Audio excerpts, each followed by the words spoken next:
நம்ம ஒரு மிக முக்கியமான ஒரு விஷயம் பார்க்க போறோம். என்ன அப்படின்னு கேட்டீங்கன்னா, சைனாவானது மிக பெரியதான ஒரு ஆர்டிபிஷியல் சன், செயற்கை சூரியனை கண்டுபிடிச்சிருக்கிறாங்க.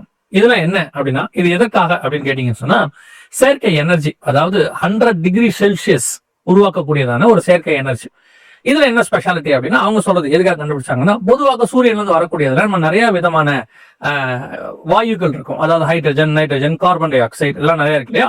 இதுல முழுக்க கார்பன் டை ஆக்சைடு இல்லாதபடிக்கு செய்யக்கூடிய அளவுக்கு, அதாவது மனிதனுக்கு கேடு விளைவிக்கக்கூடியதான அந்த வாயு இருக்கக்கூடாது அப்படின்றது அவங்களோடதான ஒரு காரியம். அதுல இருந்து இவங்க என்ன பண்றாங்கன்னா, ஒரு மேக்னெட் அவங்க பண்ணி அதை ஃபியூஷன் ஆக்கி அதுல இருந்து வரக்கூடியதான அந்த பிளாஸ்மான்னு சொல்லுவாங்க.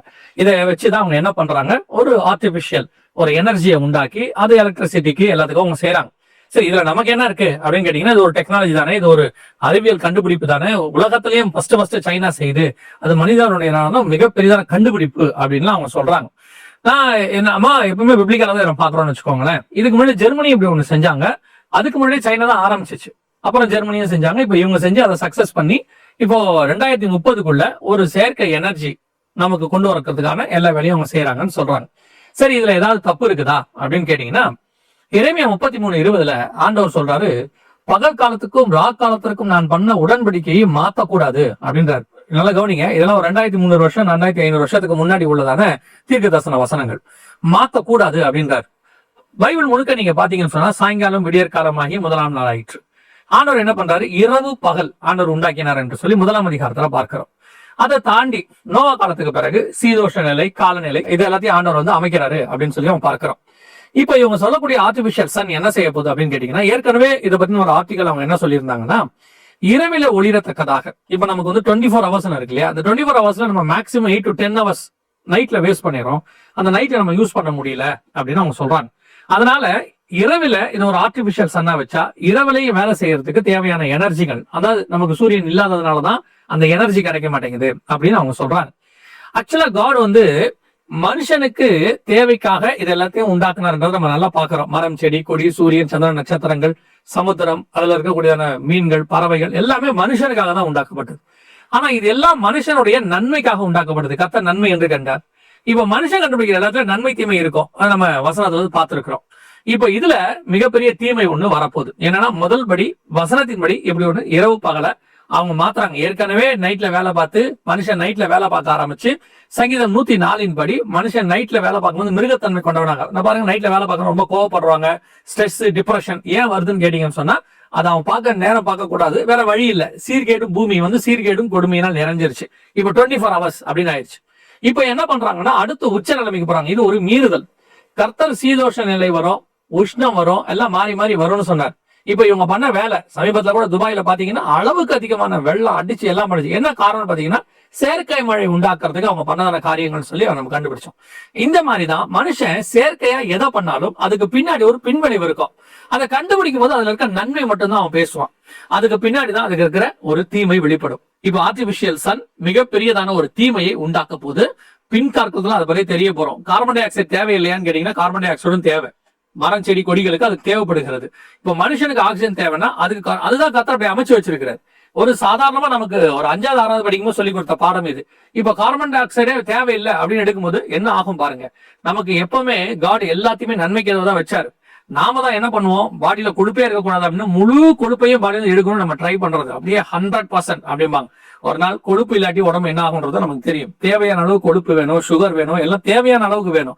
அளவுக்கு அதிகமா தான் இருக்கக்கூடாது. நம்ம சில நேரத்துல அதை குறைக்கிறேன்னு சொல்லி இல்லாம பண்ணும்போது ஒரு பிரச்சனை வரும். அதே மாதிரிதான் இப்ப இவங்க பண்ண போறது, இரவை இல்லாமல் பண்ணணும், மனுஷன் எனர்ஜி அதிகமா எடுக்கணும், தேவையான அளவுக்கு எனர்ஜி சூரியனை விட அதிகம்னு இவங்க சொல்றாங்க. ஒரு காலம் கர்த்தர் படைப்பை விட அதிகமான படைப்பை இவர்களால் செய்ய முடியாது. கடைசியா இன்னொரு காரியத்தை நம்ம பார்க்க போறோம். அது ஒரு ஜப குறிப்பாக பார்க்க போறோம். இப்ப அமெரிக்கால மேரிஜுவானா அப்படின்னு சொல்லக்கூடியதான ஒரு ட்ரக்னா நம்ம எல்லாருக்கும் தெரியும். நம்ம ட்ரக்ஸ்ங்கிறது மருந்து இருந்து எல்லாத்துக்கும் யூஸ் பண்ணக்கூடியதான ஒரு காரியம் தான்.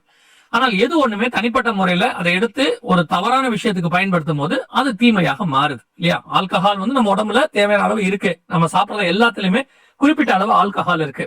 அதை தனியா எடுத்து போதைக்காக, வெறி ஏத்துறதுக்காக அல்லது ஒரு சந்தோஷத்துக்காக ஒருத்தன் செய்யறானா அது பாவமாக மாறுகிறது.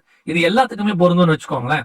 இப்போ என்ன பண்றாங்கன்னா, அமெரிக்கால ஒரு சர்வே எடுத்திருக்காங்க. அந்த சர்வே என்ன சொல்லுதுன்னா, இந்த மேரிஜோனாங்கிற ட்ரக்க கிட்டத்தட்ட 21.4 மில்லியன் பீப்புள் ரிப்போர்ட்டட் டெய்லி, அதாவது டெய்லி எடுக்கிறாங்களா. அதை நார்மலா இந்த ஸ்மோக்கிங் யூஸ் பண்றவங்க இருக்காங்க, சிகரெட், அத ஒரு 19.9 மில்லியன் மக்கள் தான். இது 21.4 மில்லியன் அதிகமாக இதை யூஸ் பண்ண தொடங்கிட்டாங்க. சோ வாலிபர்கள் இதனால் அதிகமாக பாதிக்கப்படுறது. ஒரு டெய்லி ஒரு தடவை எடுக்கிறாங்களா, இல்லைன்னா ஒரு நாளைக்கு அதிகமாக, ஒரு தடவைக்கு அதிகமாக அவங்க எடுக்கிறாங்க. இது ஒரு பக்கம் மக்களை அதிகமாக பாதிக்கக்கூடியதான ட்ரக்காக இருக்குன்னு சொல்லி மேரிஜுவானா இப்ப சொல்லியிருக்காங்க.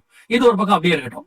இன்னைக்கு இப்போ சமீபத்துல நான் சொல்றது நேற்று எடுக்கிறதுக்கு முன்னாடி பெங்களூர்ல இருந்து ஒரு மிக முக்கியமான ரிப்போர்ட் வந்து வெளியிட்டு இருந்தாங்க. அதுல நீங்க பாத்தீங்கன்னு சொன்னா 7000 அந்த இன்ஜினியரிங் ஸ்டூடெண்ட்ஸ் காலேஜ்ல படிக்கிற பிள்ளைகளுக்கு, பசங்களுக்கு பாத்தீங்கன்னா HIV பாசிட்டிவாக இருக்கு. இது அதிர்ச்சிகரமான தகவல். படிக்கிற பிள்ளைகளுக்கு HIV பாசிட்டிவாக இருக்கு. இது ஒரு பக்கம் இருக்கட்டும். இப்ப நீங்க நல்லா கவனிச்சீங்கன்னா கேரளாவும் தமிழ்நாடும் சேர்ந்து ட்ரக்ஸுக்கு அதிகமாக ஒரு முக்கியத்துவம் கொடுத்து வாலிபர்களை பாதுகாக்கிறதுக்கு ஒரு அதிரடி நடவடிக்கை எடுக்க போறாங்க. அப்படின்னா ஏற்கனவே இங்க அதிகமாக புழக்கத்தில் இருக்கு. ஒரு காலகட்டத்துல தமிழ்நாடு அதிகமாக ட்ரக்ஸ் உள்ள இடமாக இருந்தது. இப்ப ஏற்கனவே இங்க மதுபானம் இதெல்லாம் ரொம்ப உச்சத்துல இருக்கு. இது பத்தாவதுக்கு இப்ப ட்ரக்ஸும் இருக்கு. இப்போ HIV பாசிட்டிவ், ஒரு பக்கம் மேரிஜுவானா. உலகம் முழுக்க பாருங்க, வாலிபர்களை, குறிப்பா வாலிபர்களை குறி வச்சு அழிக்கக்கூடியதான இப்படிப்பட்ட காரியங்கள் நடந்துகிட்டே இருக்குது. இதை நான் ஜப குறிப்பா தான் வச்சு முடிக்க வேண்டும் என்று விரும்புகிறேன். அதாவது நமக்கு தெரியாது, நம்ம பிள்ளைகள் போறாங்க வராங்க. இன்னைக்கு பெற்றோருக்கு தெரியாமல் பாவம் செய்வது எப்படிங்கிறதா பெரிய விஷயமாவே இருக்கு. அதாவது ஸ்கூல்லயா இருக்கட்டும், காலேஜ்லயா இருக்கட்டும், பள்ளி பருவத்திலேயே நாம ஸ்கூல் படிக்கும் போது நம்ம செஞ்ச தப்புகள்லாம் இன்னைக்கு தப்பே கிடையாது. அந்த அளவுக்கு அதெல்லாம் சர்வ சாதாரணம். ஆனா இப்ப இருக்கிறத நீங்க கேட்டு பாத்தீங்கன்னா மிக கொடுமையாக இருக்கிறது. ஒரு நாட்டுல, அந்த நாட்டு பேர் சொல்ல விரும்பல, அந்த நாட்டுல எடுத்து பார்த்த போது பள்ளி பருவத்துல இருக்கிற எத்தனையோ பிள்ளைகள் கர்ப்பம் அடைஞ்சு இருக்கிறாங்க அப்படின்னு சொல்லி பாக்குறோம். அப்போ எந்த அளவுக்கு மிக மோசமான இடத்துல நீங்க உலகம் போயிட்டு இருக்குது. அழிவுக்கு முன்பாக பூமி சீர்கேடா இருக்கும் அப்படின்னு பாக்குறோம். நம்ம இதே விஷயத்த ஒரு 40 வருஷத்துக்கு முன்னாடி இவ்வளவு கொடுமையா நீங்க பார்த்திருக்க முடியாது. இப்போ அவ்வளவு கொடுமையாக இருக்கு. ஒரு வாலிபர்களுக்கான ஜப குறிப்பாக நான் போன தடவையும் சொன்னேன், இந்த தடவையும் சொல்றேன், சபையில உள்ள வாலிபர்களுக்காக தயவு செய்து ஸ்பெஷலா ஜெபம் பண்ணுங்க. ஏன்னா அவங்க மனநிலையே இப்ப எது தப்பு எது சரின்னு தெரியாத மனநிலையில இருக்கு. ஒரு காலத்துல நமக்கு ஆவிக்குரியவர்கள் சரி தப்பு அப்படின்னு விளக்கி கொடுத்தாங்க, ஆவியானவர் விளக்கி கொடுத்தாரு. இன்னைக்கு சபைகளே அதுபட்ட உபதேசங்கள் கிடையாது. சபைகள் வந்து இதெல்லாம் கரெக்ட் பண்ற இடத்துல உபதேசங்கள் பெரும்பான்மை சபைகள்ல குறைஞ்சு போச்சு. இப்ப சபைகள் எல்லாம் அவங்க சந்தோஷமா வச்சுக்கணும் தான் நினைக்குது, உலகமும் சந்தோஷமா வச்சுக்கணும் தான் நினைக்குது. திருத்தணும்னு இங்க நினைக்கல. இங்க திருத்தம் மிக அவசியமா இருக்கிறது. சபையில் உள்ள வாலிபர்களுக்காக, உலகத்தில் உள்ள வாலிபர்களுக்காக ஜெபிங்க. இல்லைன்னா அடுத்த தலைமுறை மிக சீர்கேடாக இருக்கும். உலகம் அழிவுக்கு நேராய் போய் கொண்டிருக்கிறது. இதுக்கு நடுவுல கர்த்தராகிய ஆண்டவராகிய இயேசு கிறிஸ்துவினுடைய வருகையும் சம்பவிக்க போகிறது.